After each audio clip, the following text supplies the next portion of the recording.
My fiancé and I chose to have a destination wedding, so we settled on a date. We planned the wedding for about 6 months during the summer. It was a dream come true because I was marrying the love of my life. We arrived in Miami on Thursday evening. The next morning, Friday, we split up for our bachelor's and bachelorette parties. It was a blast. My friends and I stayed up all night celebrating my last night as a single lady. I wondered if the girls would wake up early enough for the wedding the next day. As for me, I didn't sleep a wink. I was too excited and jittery. My mind was racing, and I couldn't settle down. I tend to overthink things. At 5 a.m., I couldn't wait any longer for sunrise, so I woke everyone up. The girls groggily got up, and we started getting ready. By 7 a.m., the makeup artist still hadn't arrived, and my friends were acting strangely. They seemed to be hiding something, but I figured they were planning a surprise for me or something. It was 8 a.m., and we were still not close to being ready for the wedding. At 9 a.m., they didn't seem bothered and, in fact, were finding ways to stall. I was not having it, but I also promised myself that I would not be a bridezilla, so I forced myself to be calm. When it was time to leave, the girls said they wanted to talk to me. They said the wedding had to be moved by an hour because my fiancé wasn't ready yet. I remember making a joke about how he probably overslept after their fun time the night before. I was a bit disappointed, though, because I wondered why he would be late for the biggest day of our lives. We finally left for the church. When we arrived, he wasn't there, and my mom was nowhere to be found either. I guess she went to find out what the problem was. After an hour, I became agitated, and I had gone through every possibility. Did something happen? Was he in an accident? Did he have cold feet, etc.? I tried to call everyone that could be around him, but I didn't get through. After a few minutes, a car pulled up in front of the church, and out came his best friend with a disappointed and sad look on his face. He told me that he and the other groomsmen didn't know where my fiancé went. They all said their goodbyes last night and went into their suites after the bachelor's party. He looked like he had more to tell, but was hesitating, so I probed further. Then he blurted out that they couldn't find most of his belongings in his suite. I had heard of people being stood up on their wedding day, but never in my wildest dreams did I think that I would experience it myself. I wondered if I did something wrong, but we didn't have a fight, and there were no signs that he wasn't happy or was having cold feet. I broke into tears and cried uncontrollably. My dad informed our guests and apologized for all the inconveniences. He told the guests that they could stay for the reception since they came all the way and everything was already paid for. I wasn't interested in socializing or eating, so I left. In fact, I'd have preferred to be underground at that time. By evening, my dad called, and he sounded worried. He was back in a suite by now and noticed that my mom's things were not in her suite either, and we had not seen her since morning. Were they kidnapped, or did she know where my fiancé went when she went after him and has not had time to reach out to us? We desperately needed answers. We called the police and informed them that 2 people were missing. A thought crept into my mind. What if both of them left together deliberately? But I dismissed that thought. My fiancé could not possibly elope with my mother. Well, my suspicions were right because I got a shocking text from her the next morning. She stated that she and my fiancé had fallen in love and wanted to be together. They apologized for the pain their love had caused us. Really, who does that? Our vacation was cut short, and my whole family went back home the next morning. I also canceled all our reservations for our honeymoon since that definitely wasn't happening. It has been 2 weeks now since the incident. My mom and ex-fiancé have tried to reach me on several occasions, but I wouldn't hear them out. It was the audacity that they would expect me to just behave like everything was okay and things could go back to normal. That ideology was twisted because I'm usually a forgiving person, but this one was a big challenge. I wouldn't speak to them for weeks. So they tried to use my siblings to get to me, but that did not work because we were all angry at them. My mental health at that point was terrible. I felt like I'd become a laughingstock. I didn't want to go out or be seen anywhere that anyone would recognize me. Good thing I run my own business so that I could take a break. My mom finally got through to my father and she explained herself. My dad decided he wanted to move on because he was just hurting himself by trying to stay mad at her. I, on the other hand, did not care. Well, until my father spoke to me and convinced me to at least hear my mom out. Not for them, but for me, so that I could get the much-needed closure and move on with my life. I thought he made sense, so I agreed, especially because I wanted to know how this could even be possible. How could my fiancé prefer my mom over me? It was like a bad dream that I so desperately wanted to wake up from. It's a given my mom looks amazing. She and my dad had me when she was 16, so she still looks pretty good. But that did not give her the right to take my man away from me. I could only imagine what my father was going through. He seemed to be taking it well, but I'm sure it was because he wanted to be strong for me. Both of us could not grieve at the same time. Turns out when I first introduced my mom to my fiancé, they kind of hit it off. I had thought she just really approved of him as my boyfriend and was supportive of both of us being together. She was very fond of him. And whenever we had a fight, my mom never sided with me. I didn't think much of it at the time because I was usually the one to pick fights, if I'm being totally honest. I thought she was practicing to be a good mother-in-law. I only spoke to my mother, though my ex could go straight to hell. He tried to reach me several times, but I blocked him on every channel he could possibly get to me on. I never want to see him or hear his voice again. He can have a nice life with my mother. Am I the a-hole for telling my mom never to reach out to me again? Because as far as I was concerned, she no longer exists. As you can imagine, the pleading continued. It baffles me how much they still want to remain in our lives. They both should have thought of that before eloping. Remember I mentioned that our wedding was supposed to be a destination wedding? We had traveled to Miami, and when they eloped, the two lovebirds had a really good time. How did I know? Well, all the time I was crying myself to sleep and also stalking them on social media, they were shamelessly posting their every move.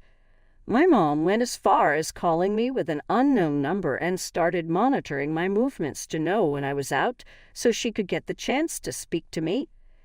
The first day I noticed her, I ignored her.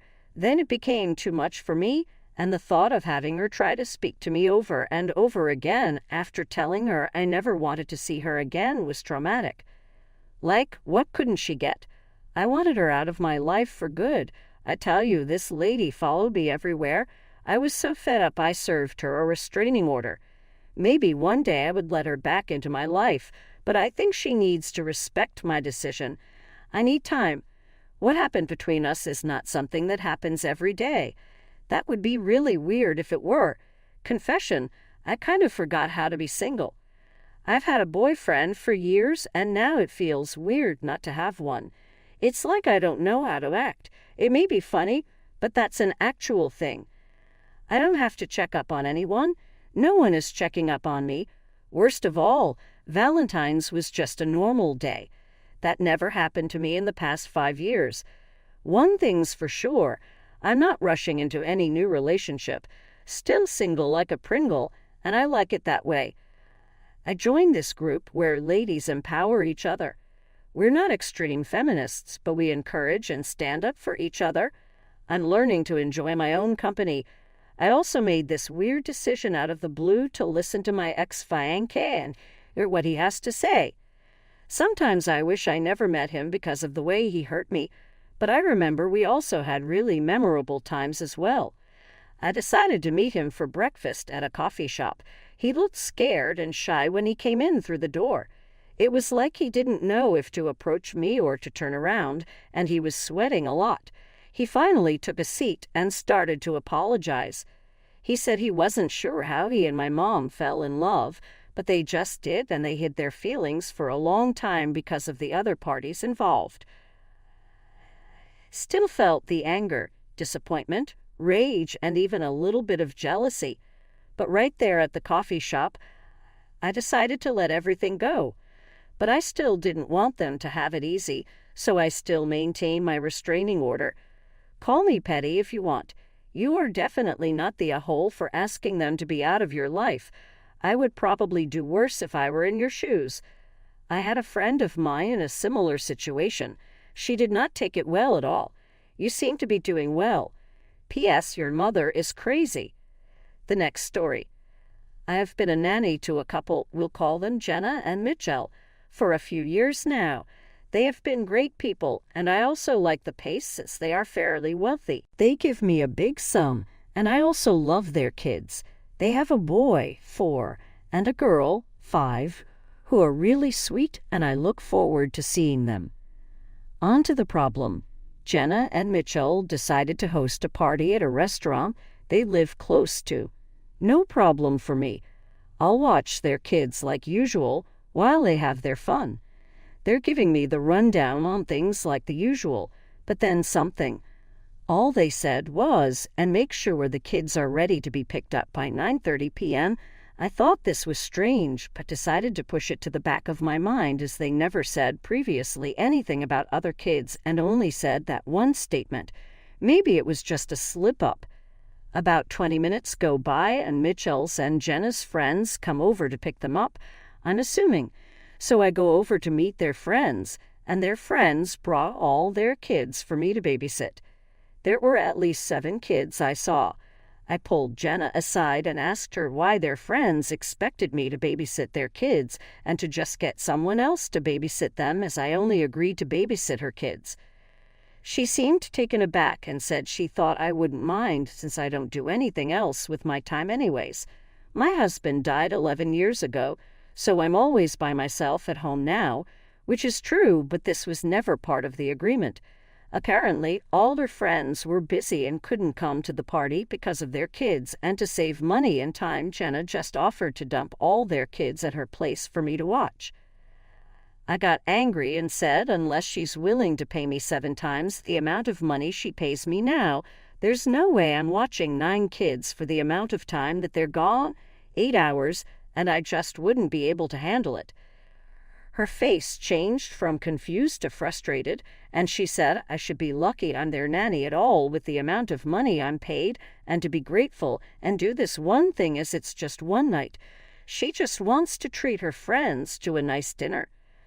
I was shocked and didn't say anything else and just left their house.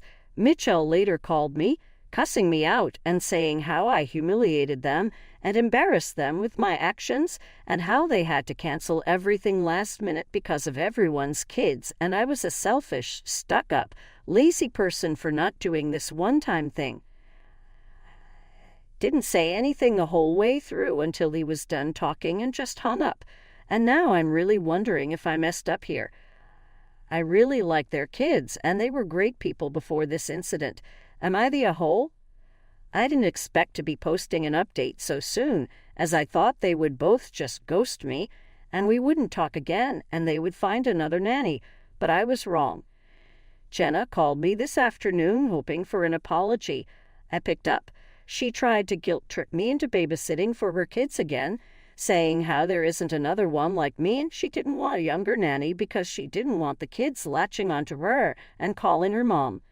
And if anything, wanted them to think of them as a grandma. What? She then went on to say she was sorry and she was wrong for doing what she did and wanted me to come and be their nanny again. I let her finish with her event. After she was done talking, I said I was sorry she was that insecure about babysitters her age, and if she was that worried, she should probably focus on her kids rather than her business. And even though she doesn't respect my time and effort, I do. I told her good luck finding another sitter and blocked her and Mitchell. I'm still having a hard time finding a replacement, but at least I'm free from the entitlement they showed. I most likely would not have said all of that and put my foot down if it wasn't for all the comments you guys gave, so thank you. I really downplayed my self-worth as a nanny because I've been a caregiver for years, so this boost really helped. Not the a-hole. It's just business. You're following the established contract. If they didn't want to be embarrassed, they should have contacted you prior to renegotiate. And by the sounds of it, they don't pay you enough to turn blind eyes this once in order to retain the job. Failure to plan on your part does not constitute an emergency on mine, not the whole. Obviously, child care workers are so often underpaid, and their hours and energy are often exploited. You didn't embarrass them. They embarrassed themselves.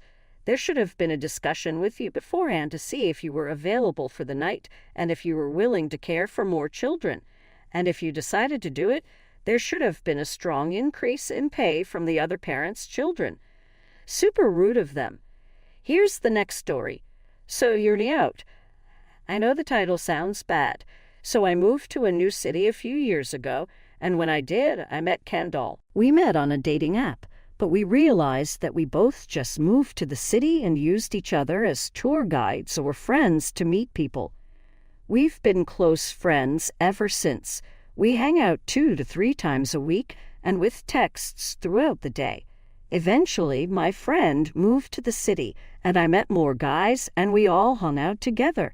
Kendall hangs out with our group. She doesn't have any female friends and enjoys being one of the guys. Kendall is highly attractive, very outgoing, and has a fun personality. When we go out, guys will hit on her, but she pretends we are together to stop the creeps. She wingmans for me sometimes. It's been a good partnership. So I caught feelings. Yes, I'm stupid, I know. I told Kendall this about a month ago, and she let me down nicely, saying that she valued our friendship too much. I told her, totally get it, no worries. I tried to take the rejection and not make her think I wasn't her friend. We still text, but we only hang out about once a week now. I also don't text her all day anymore. This wasn't purposeful. I just started to focus more time and energy into goals I'm seeing romantically. Kendall has been pissy at me since. Nice for you to be able to fit me into your busy schedule, in a sarcastic tone. I've tried explaining to her that I need space to get over my feelings. I've been talking to this girl for the past 2 weeks. We decided to go camping. I invited my friends and their girlfriends. I decided to not invite Kendall. My reasoning is that Kendall can sometimes rub girls the wrong way. She's a talker, so a lot of girls think she is flirting with her boyfriend or peacocking. The girl I'm talking to is very sensitive, so I don't want her being intimidated by Kendall. I also don't fully feel okay being around Kendall yet. It's a lot to explain, but my chances would definitely be better if Kendall didn't come.